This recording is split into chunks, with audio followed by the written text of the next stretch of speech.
Well, hi, welcome to Everybody Loves Politics. I'm your host, Tom Bullington. I have a very special show for you this month, and I really mean it this time. Remember a couple months ago we had James Sill, a Hastings High School teacher, on, and he indicated there was a few students in his class that were especially interested in politics. Well, we rounded them up and we have them on the show today. I have Katie Roach and Nick McGrath.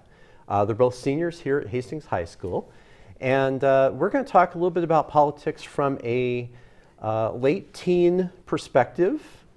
And thanks, welcome to the show. Thanks for glad to be here. Yeah, thanks for coming on. Now, Nick, you're a Republican. Yep. Katie, you're a Democrat. Right. And the both of you are friends. You Yeah. get along. Okay. Surprisingly. That's good. Depends on the day. So you could probably teach Congress a thing or two about getting along and being friends, correct? Sure. Yeah. So Nick, I'm going to get to you in a second, Katie. Okay. But Nick, why are you a Republican? Well, that's a good question. I kind of chuckled in your intro there. You said that it's from like politics from a young teen's perspective, because the last thing my political views have been called is youthly and like fresh. They usually equate it more to a 65-year-old man retired on Social Security. I choose to be a Republican. I agree. I'm Catholic, so I definitely agree with a little more of the traditional social aspect. I also agree with living within your means and not necessarily spending more than you have. So that's where I align with things like fiscal responsibility and like. I believe the government has a role, but it shouldn't be breathing down my neck all the time. So the reduced role of government, a little more states' powers, federalism kind of stuff is where and it just kind of aligns with the Republican Party. Okay. So how long have you been interested in politics? 2004 was my first political exposure at the St. Mary's New Trier Elementary School. All right. I'll throw that in there. We had a school-wide election for the President of the United States, and George Bush won in a landslide, 27-3 against John Kerry. So I cast my vote for Bush, because Mom and Dad, I think, told me to, but either way. So that was my first exposure to politics. I became pretty vocal in 2008 with the presidential election, much to the dismay of teachers and students who all wanted Obama, but whatever. I was for John McCain. Okay. And I've been kind of really interested ever since with the process and American history, and presidents play such an important role in history. So I naturally, going through history books or anything else, I would just, president during the time or when he was president. So I was exposed to the presidency and other things, and then politics kind of followed suit as in the interest pool. Did you watch conventions and things like that? No, but I will be attending the caucus if my schedule is open that day, which it is. So March 1st, here we go. Farmington better watch out. Okay, all right. Well, that's good to hear. And Katie, your experience as a Democrat, when did you get the political bug? I remember going to the polls in 2004 and voting with my mom, like the little kid polls. The kids voting, yeah. Yep, but I would say I probably got more interested in it in 8th grade during youth and government, actually. We're both pretty active. I actually wasn't able to do it this year, but and then I also love history, and like Nick was saying, presidents, that's an important role, so I think that's where my political experience began. Sure, Yeah. sure. Now, are you an avid watcher of political news on TV? Do you like to watch the debates that are coming up and things like that? Or? I more like follow up on the debates. I wouldn't say I sit there and watch them. I like NPR, so I think I catch some of my news from there. Okay, so the various sound bites from Right. different candidates. Nick, how about you? Are you an avid debate watcher? The first 3 GOP debates, I was there and I watched them in full, and I've missed them all since. And DNC too. I catch like highlight reels, and I watch Fox News in the morning every morning, so I catch the Fox side, and I try to catch NBC at night. So I try to get balanced opinions. Okay. But I keep up on them like Katie does, but I haven't watched them in full for a couple months. Now, one thing I know I enjoy with Twitter, and we didn't have Twitter in the 80s when I went to high school, but with Twitter you can see, obviously the various quotes that come out, and then the clips that, the highlights of the various debates. Are you on social media? Do you catch up? Definitely. Okay. I think I follow most of the candidates just because I try to keep an open perspective. So that definitely like keeps me informed on what's happening. Sure. And social media is big for you as well? Or? A little bit. I follow Okay. various news and not so news outlets of information on Facebook. That's the only social media I play into, which Okay. it's sometimes helpful. I stay up on current events and different things. The one social media I'm surprised is so active in 2016 is Snapchat. Yeah. Yeah. Which, I mean, I knew kids use Snapchat and, you know, everyone's on Snapchat and whatever, but the one thing I was most surprised about is that the different candidates are on Snapchat. Like when I see something on Facebook from my friend who is an avid John Kasich supporter, when I hear Kasich's Snapchat story is lit, I'm like, that's like one of the last things I expect to hear of Ohio Governor Kasich, is that he's on Snapchat. So I think it's really interesting how the candidates are embracing social media just as much as the public is embracing social media to learn about the candidates. It's like a two-way street. And I noticed one thing Snapchat does that's really cool, that my son is on Snapchat and he'll tell me about. Snapchat itself has a little story on there that you can view, like the highlights from a debate or things like Yeah, that. that people submit. I think that just, even like when you watch news, you're seeing, when you watch the news of the debate, you're seeing what the politicians are saying, whatever, like the highlights, but then when you're watching the Snapchat, you're getting it from the audience perspective when they're there. I think that's a useful tool. It's definitely not. Yeah, it's fun to watch them and say, okay, I'm in the audience with Hillary, and here's Hillary shaking my hand, and I'm filming it at the same time, trying to figure out how to do this, and not drop my camera or drop my phone. So it's kind of fun. Who's really big at Hastings High School right now among the students? and maybe I'll start with you, Nick, as far as the Republican side of things. Who's really hot right now? Nobody's really hot. I mean, Donald Trump is hot for all the wrong reasons. Like, Okay. even the other day, our math teacher, bless her heart, gets distracted every now and again. So the other day we were talking about things like on Twitter or Donald Trump, and she's kind of on Facebook or Twitter, and she's like, oh, I think I heard a couple things. So we took time away from the notes. She pulled up Donald Trump's Twitter on the smartboard, and we're all kind of reading through some of his latest tweets and different things. We were talking some of the offensive content he has, because he's really good at that. So I think Donald Trump gets a lot of press, and then in the youth especially, just for all the wrong reasons, because when he makes disparaging comments against immigrants or certain religious groups or women, or the list goes on. Today was the unfortunately. Pope, was Yeah, the person he the offended. Pope even. Yeah. So that's his big thing. Otherwise, it's like, and then everybody else is just kind of fighting for airtime amongst the youth with Rubio, Cruz, Kasich. Carson doesn't get talked about ever, except for that he's maybe asleep at debates. I don't know. No one's really like hot as far as, oh, that's my guy. It's usually, oh, did you hear what Donald Trump said? Okay. Which I feel has been the theme of this year's election cycle anyway, so it's not. Now we'll get back to who you're favoring, if there is a certain person. We'll get back to that in a second. Okay. So I'll think hold about on it. to that. I'll think on Okay. it. Katie, on the Democratic side, before we got on air here, you were saying feel the burn. Yeah, HHS liberals are feeling the burn for sure. Okay. I think with Hillary, people are a little frustrated and upset that, I don't know, with the email scandal, Benghazi, I think there's just a lot of things that people are upset with.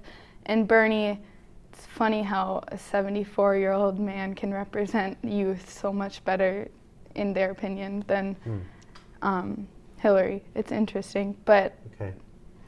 And yourself, do you have, we'll find out who Katie's for, then we'll come back to you, but do you have a favorite candidate at this point here? Or? I'm not entirely sure, to be honest. I feel the transition from Hillary to Obama would be much smoother than the transition from Obama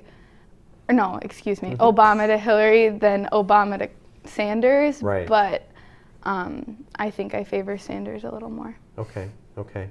Does the fact that Hillary being the first woman president, does that influence you at all? Or does that even matter to students today?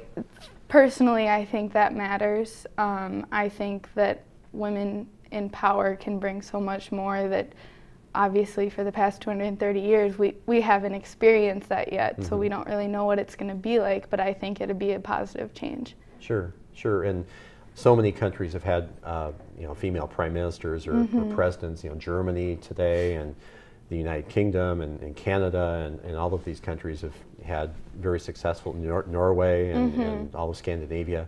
Why not America, Right. I guess. So How about you, as far as you do a favorite right now, or not Trump apparently? No, not Trump. Okay. And actually, I find it interesting, you brought up the women in politics role, or like a women president, if that makes a big difference or not. I just find it interesting to think that Hillary will be the first woman president, that's important to me, but yet in 2008 people were saying, John McCain is so old, if you vote for him, he might not live out his term, which he is still very much alive and He's running for re-election in Arizona. Yes. I heard about it the other day. I'm super pumped. But like, I thought, well, all the more reason for you to vote for McCain, because if he dies, then you have, President Palin and a woman president, but yet that no one seemed to like her very much. So I think it kind of depends on the person as much as it does, why you're voting for. But with my views, I really liked Rick Perry from the start, and then he dropped out like 2 weeks in, and I was very frustrated with Rick Perry because I thought 12 years governor of Texas, booming economy in Texas, and all of his executive experience, and then Texas has a front row seat to border crisis with Mexico. So I feel like all of this immigration debate stirred up by Trump. Who better to address it possibly as president than someone with executive experience, up close and personal with economic hardship and growth as well, and then you got immigration and stuff. But then he dropped out, so I just got disappointed. If Bernie, who looks like the favorite now, if he gets the nomination, he's way over here on the left. I feel like the only person the Republicans are going to have to put up to balance is Cruz, who is probably almost equally on the right. However, Cruz isn't necessarily a favorite to win, and then you have Rubio, who looks like a favorite to win, especially over Hillary, but maybe not so much Bernie. I don't know, but he's a little more middle. I really don't know. I liked Rubio to begin with, but I feel if I'll back Cruz if Bernie's looking the favorite to try to even things out, so that because my dad put it the other way. He said if you got Bernie over here, then you have someone in the middle on the right side. He said the ship still steers left. So then I don't want a lefter America than what we live in now. That's just my take on it. Well, the elephant in the middle of the room here, Nick, and I use that pun intended there, is that Minnesota hasn't gone for a Republican since Richard Nixon in 1972. Yep. Do you feel at all, or do your fellow Republicans feel at all, that your vote is going to be wasted anyway? I usually go into the booth thinking that, but Okay. I mean, I haven't surveyed a lot of my fellow Republicans because I don't know if they care enough. But the trend has been in the last 40 years, if you're going to vote in Minnesota, if it's not blue, it probably doesn't matter or count too much, which, oh well, that's too bad, I guess. But we'll see. I mean, it could happen. I thought for sure it would happen in 2010. We had our elections here in the state for the House and Senate, and they were, I think both houses were taken by Republicans. Yes. And they said that was the first time that had happened since 1972, which is also the last time a Republican took Minnesota. So I was like, oh, here we go, good omens. And yeah, good omens didn't happen as far as the presidential re-election campaign for Obama. So I had some hope, and then I realized Minnesota is uber blue like it's always been, so it's probably going to be a wasted vote, but at least I voted. That's all that That's matters. right. And we've had, in the down ticket, you've had Governor Pawlenty for 2 terms. Yep. He was very successful by all accounts. You've had obviously John Klein here in our district, who's retiring now. Denny McNamara here in Hastings has been in power in his seat for quite some time. So, definitely there's some Republican success in Minnesota, which is not the presidential level. And a lot of that too, I mean, some of it is with voter turnout, and by election year, you get presidential election years, there's way more people who come out and vote, more uninformed voters or urban voters or whoever, they are all mobilized and there's more turnout. Other things too is like Congressional District 2 is a lot less urban than other parts of the state, and usually rural areas are a little more red. Right. So which doesn't surprise me that we have like, I don't know, people like John Klein or even Tom Emmer or Eric Paulson in some more rural districts than compared to like the Keith Ellison. Yeah, the Keith Ellisons and where they live. I don't expect Republicans to win there. Sure. And Katie, on the Democratic side of things, obviously it's exciting to have two candidates for the presidency that you're excited about. Yeah. We do have 2 United States senators as Democrats. We have a new possible Democratic congressperson in Angie Craig. If she wins, that would be a switch from John Klein's perspective. What are you hearing as far as Democratic friends? What are they excited about? Bernie, it sounds like, is a huge part of that, but anything else just in Minnesota? I think that the presidential election draws more attention, and I haven't heard much about like just the local level, to be honest. Okay. Okay. And here in Hastings, we have a longtime state senator, Katie Sieben, who's retiring, I guess, from, not retiring in general, but just retiring from the Senate. Yeah, I was slightly disappointed that Katie Sieben was retiring. I just felt, I campaigned for her when I was little, I guess. Yeah. I don't know, I roller skated in the parades and held my Katie Sieben sign and stuff. So I thought she was going places, and I really liked her and what she was doing. But I mean, politics isn't for everyone. She made a great change while she was there. Right. But I think 12 or 14 years, both in the House and in the Senate, and obviously did a lot of great things for Hastings, as has Representative McNamara up at the State House. So, so looking forward, if you had a crystal ball, I know we don't here, who do we think is going to be the nominees for each party?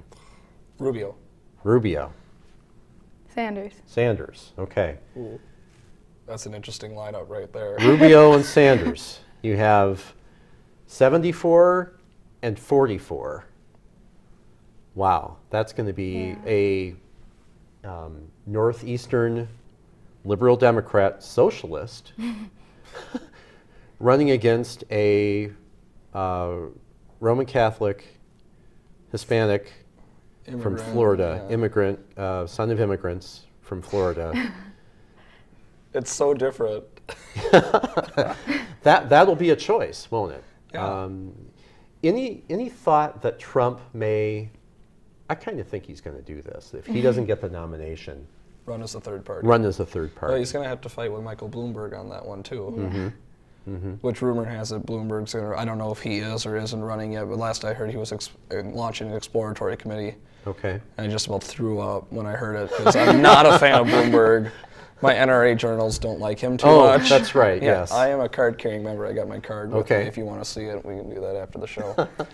So yeah, I don't know. We'll see. And he's got an interesting perspective because he has even more money than Donald Trump, which if you want to self-fund a massive campaign, well, $50 billion, I think will get you there. We'll see. And is he a billionaire or is he a trillionaire? I think it's just billion. Billion I think it's still just billion. Okay, but so possibly for some gun control reasons, you wouldn't necessarily vote for Bloomberg. Yeah. I also like, big soda pops, so I mean. Right. He's not gonna, he was the one that wanted to ban soda pop or larger drinks. As a Democrat, a Donald Trump third party run. I think that would help the Democrats. That would help the Democrats, right. Yeah. But if Bloomberg takes all your gun control votes, because Sanders hasn't had a record. I mean, I'm sure he seems pretty neutral on gun control, not necessarily for more gun rights, but he's also not necessarily for more gun control and restriction. Sure. So if he stays pretty neutral on that, but if, it seems like one of the core values of the Democratic Party is the gun control piece. If you get Bloomberg, who has his mayors against illegal guns and Moms Demand Action and a lot of his other gun control groups, which I read about all the time, unfortunately. I think if he is able to pull some of those Democrats, and if Trump seems to poll well amongst moderate Democrats, which I'm sure that's his own statistic, so God only knows if it's true or not. I think actually if you have a Bloomberg and or Trump run, I think the Democrats might hurt more than the Republicans. Really? Which, I mean, I'm all for a Republican president in 2016, so go ahead. Okay. Run, Bloomberg, run. And do you think that a Republican president, would that help down ticket as far as Congress and the Senate? You'd have the trifecta of the presidency, the House, and the Senate under GOP control? Well, that's your dream, I know, but it would be great. But I mean, it doesn't necessarily matter that it won't mean anything will happen. Obama had a House, Senate, and the White House from 08 to For 2 years, 2010, right. and all sorts of sweeping legislation passed. They're passing bills left and right. So I mean, it doesn't necessarily. I mean, Congress doesn't do anything regardless who's there. Let's be honest. So I mean, even if you have the Rubio White House, who on day one will indict Hillary, carpet bomb ISIS and X, Y, and Z. They're all going to do that on the first day. They're going to pull an all-nighter and get it all done on the first day. Make the sand glow. Is that what Ted Cruz said? Or yeah, we're going to build a wall and everything else. All of that's going to happen on day one. I don't know what's going to happen for the rest of the 4 years, but day one's by gonna be executive busy. action. Sure. Too. Awesome. Which that's all hypocritical Right. and great. Well. But I don't know if it'll necessarily happen. I think I'm going to wait and see how the Supreme Court Justice nomination holds out, among a few other things. Because if the Congress is all busy on shutting down what Obama puts up, and if enough of the public says, "Oh yeah, Obama has the constitutional right. It's right here in this document that he can nominate whoever he wants." And I think even Ronald Reagan nominated in '88. Yes. So I mean, Yes. the GOP hypocrisy a little bit. But I don't know. Depending upon how all that plays out, and depending upon the face or reputation that the Republican establishment in the Senate earns, Congress is completely up for grabs for 2016. Now, my next question I'm just going to address to Katie, because I know probably what your answer is. Do you think Obama did a great job as president, a good job as president? Or is there anything you wish he had done better? I think Obama made a lot of promises, and I'm not sure if he executed them per se. But I think he proved that the battle, bipartisan battle, was a lot harder to break through than what he originally thought. And I think personally, he said he was going to close Guantanamo, and I was supported that. But now he made me understand that maybe we shouldn't close it. I don't know. It's dependent. I think he did the best he could. Sure. Well, that's all the time we have for today. I want to thank you both for coming on the show, and look forward to hearing what you do in your future. I know you're both headed to college, so good luck in that, and congratulations on your graduation. Thank you. And we'll be right back.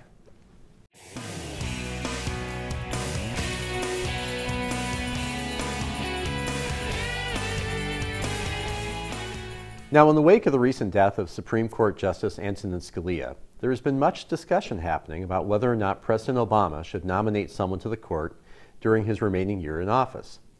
Now, within hours of Scalia's death, Republicans in the Senate, who would need to approve the nominee, indicated they would block anyone the president sent them, no matter what, thus leaving an empty chair on the Supreme Court for nearly a year until January 2017. Their reason?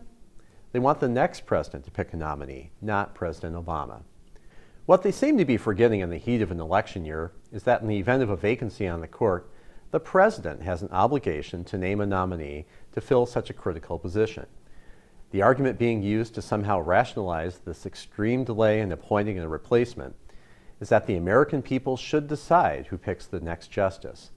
In other words, they're hoping a member of their own party wins the presidency and can appoint someone more to their liking.